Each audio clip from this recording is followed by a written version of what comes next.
on the Hour, sponsored by Progressive Insurance. I'm Tammy McCormick. President Trump is again standing firm on his tariffs. We've been ripped off for years, and we're not going to be ripped off anymore. No, I'm not going to bend at all.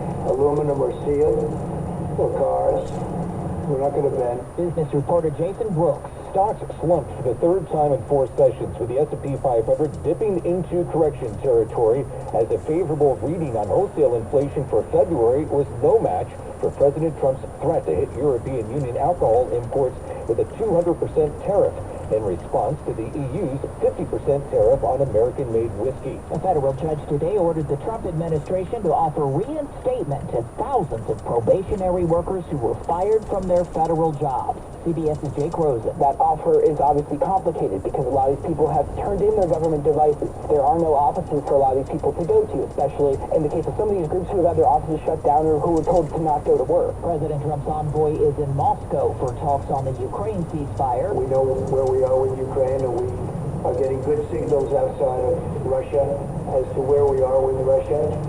And hopefully they'll do the right thing. And so really humanity, we're talking about humanity, we're not talking about the money, but then you add the money to it, and hundreds of billions of dollars is being spent and really wasted. Yet another impasse over a government funding bill. Welcome to Congress, where they do everything at the last minute. We are once again on the brink of a partial government shutdown. CBS's Caitlin Huey-Burns on Capitol Hill reports a Republican budget plan isn't going over well with Democrats in the Senate, who have offered a 30-day plan, but its prospects are dim. The deadline, Friday at midnight. In the last longer shutdown that we had several years ago, when the government was shut down for about 5 weeks, that cost the economy about $3 billion. So this is an economic story as much as it is a congressional one. Jewish protesters demonstrated today outside Trump Tower in New York in support of a pro-Palestinian activist. Mahmoud Khalil is a permanent U.S. resident. He hasn't been charged with breaking any laws, but he was arrested and faces deportation. Heavy rains hit Southern California today, and meteorologist Grant Gilmore tells us that storm is far from finished. Storm system moves to the east as we go through the next couple of days.